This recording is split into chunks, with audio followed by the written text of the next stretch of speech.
The movie starts off by introducing us to a lady named Sayaka. She thinks life isn't fair because some people are lucky while others aren't.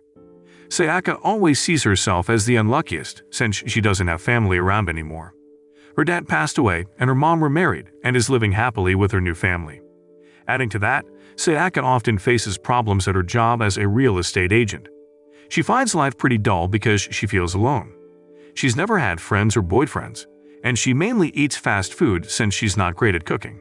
Then, one night, Sayaka dreams about walking alone and coming across a guy shivering in the cold near her house. She doesn't know this guy at all, but he asks to come in to warm up. Oddly enough, meeting this man in her dream makes Sayaka incredibly happy. But the next morning, she's surprised to find out that her dream wasn't just a dream. The man is actually in her kitchen, cooking. He's super friendly and even makes her breakfast. Sayaka's really happy and enjoys the meal because it's been forever since she had such delicious homemade food. Because the man, whose name is Itsuki, seems to have helped her out, Sayaka lets him stay at her place longer. They become friends and Itsuki shares that he's really into wild herbs. With Itsuki around, Sayaka's life becomes more colorful and happier. Not only is Itsuki good-looking and a great cook, but he's also really knowledgeable about wild herbs. He knows all the names of the wild plants growing in Sayaka's yard. So one day, Itsuki comes up to Sayaka and asks if he can stay with her for 6 months, which happens to include Sayaka's birthday on August 15th. Sayaka's like, sure thing, and tells him he can stay as long as he wants. Itsuki is a pro at cooking up tasty meals and even makes lunch for Sayaka.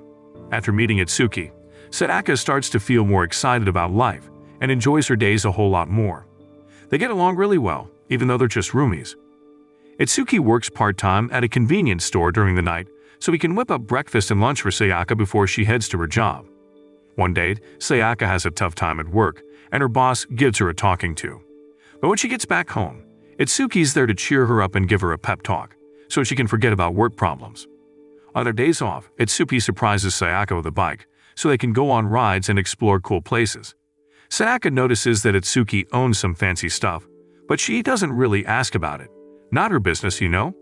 Sayaka doesn't know much about Itsuki's family or where he's from, but she's well aware that he's really into wild herbs and taking photos. Itsuki's wise at turning those herbs into tasty cooking ingredients and whipping up delicious dishes, even if they're made from basic stuff. Sayaka's seriously impressed with Itsuki's cooking skills, and she's just super happy when he's around. There's this other guy, Takesawa, who works with Sayaka and seems interested in her. He's always trying to get close to her, but Sayaka's not into it at all. She's got Itsuki on her mind, and even just thinking about him puts a smile on her face, especially when they're hanging out together. Over time, Sayaka and Itsuki get even closer. They enjoy hanging out together during vacations and going to cool places. Even if they're just riding bikes or hunting for wild herbs, as long as they're with each other, Sayaka is all smiles. One day, they go for a stroll in this beautiful meadow. Itsuki makes a flower crown for Sayaka and takes a photo of her while she's beaming. That day makes Sayaka really happy, and she wishes that feeling could last forever. Trouble finds Sayaka again when a guy customer asks her to do something inappropriate. Sayaka stands her ground and says no. The guy complains to her boss and twists the story, making it seem like Sayaka was rude to him. Even though she did nothing wrong, Sayaka tries to explain herself to her boss, but things don't go well, and she ends up taking the blame. After work, she hits up a bookstore to get a book about wild herbs, so she can keep up with Itsuki's knowledge. Next time they have a day off, Itsuki takes Sayaka to a riverside to look for wild herbs. While crossing some rocks, Sayaka slips, but Itsuki is quick to help her out. He gives her his handkerchief, which she notices is a fancy one that costs a lot. Curious, she asks about it, and Itsuki says he got it from a coworker. But Sayaka is not entirely sure about that, so she secretly tags along when Itsuki goes to work. When she gets there, she sees Itsuki getting along pretty well with a woman at his workplace. Itsuki notices Sayaka, but she leaves right away. He chases after her, hoping to clear things up, even though Sayaka can't help but feel a little jealous seeing Itsuki getting cozy with other women. Meanwhile, Sayaka starts spending more time with her coworkers, even coming home with Takesawa from work sometimes, even though Itsuki is waiting for her. So Sayaka and Itsuki make it to the house and start arguing. But in the heat of it all, Sayaka accidentally admits that she likes Itsuki. Surprise! Turns out, Itsuki feels the same way, and they decide to start dating. Now they're a couple and things are going really well. Sayaka gets this idea to take Itsuki to a flower show by a famous artist named Ryume Tom, thinking he might like plants other than wild herbs. But Itsuki kindly says he's into wild herbs only, so he passes on the invite. Without realizing it, 6 months go by since Itsuki moved in with Sayaka. Then, on Sayaka's birthday, Itsuki gives her a sweet surprise, a homemade birthday cake and a book about wild herbs. Sayaka is over the moon with these presents, especially since Itsuki's right there celebrating with her. But darn it, the happiness doesn't stick around. The very next day, Itsuki makes a decision to leave and leaves a note saying thanks to Sayaka. With Itsuki gone and not around anymore, Sayaka feels totally lost. She tries to track down where Itsuki went, going to his workplace and all, but doesn't find any leads. It's really hard for her because Itsuki left her behind. Life goes back to being the same for Sayaka, all alone and super boring. She's back to eating fast food and just going through the motions, feeling pretty down without Itsuki by her side. One day, Sayaka unexpectedly bumps into a lady who works with Itsuki at the convenience store, so she decides to secretly follow this woman, hoping to learn something about Itsuki's whereabouts and maybe see him again. You see, Sayaka found out that both Itsuki and this woman quit their jobs at the same time. But things don't go as planned because people mistake Sayaka for a stalker, and she ends up getting reported to the police. At the police station, Sayaka can't hold back her tears as she explains how frustrated and upset she is. She really wants to find Itsuki, but she's not sure where to look or how to get any clues about him. That's when Sayaka's mom, Noriko, shows up at the police station to vouch for her daughter. Once they get home, Noriko checks on Sayaka and gets concerned. You see, Sayaka's been living alone and mostly eating fast food. But Sayaka doesn't want to worry her mom or burden her. She insists she's alright and can take care of herself. After a long time, Noriko and Sayaka have a heartfelt talk as mother and daughter. And after making amends with her mom, Sayaka starts to move forward and accept that Itsuki might never come back.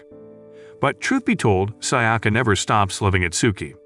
Even though she grows closer to Takezawa and spends a lot of time with him, she never turns her back on Itsuki and doesn't accept Takezawa's love confession. Instead, Sayaka carries on with the things she used to do with Itsuki.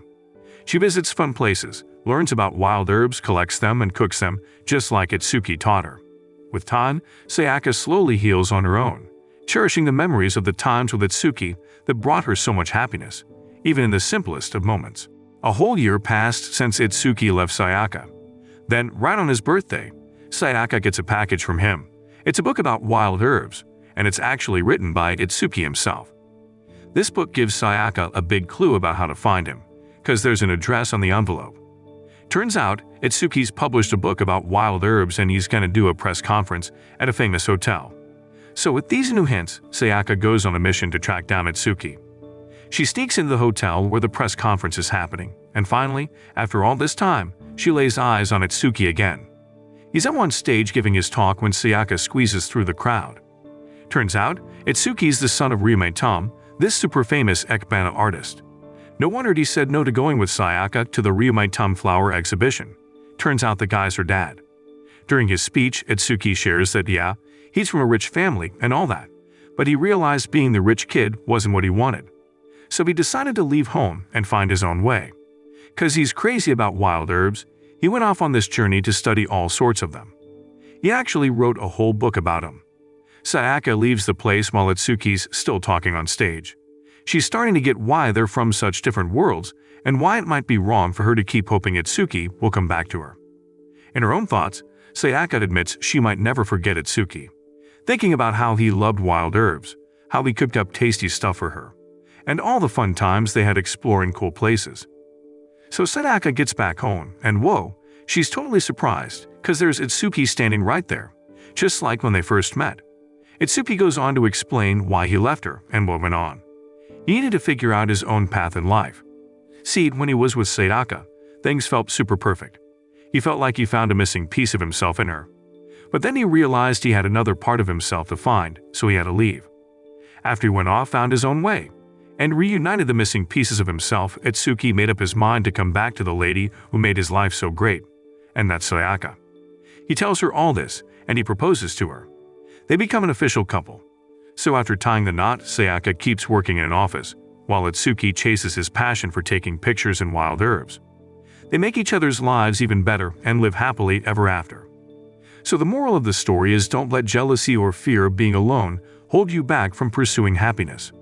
Sometimes life's twists and turns lead you to unexpected places, and the missing pieces can come back together in surprising ways.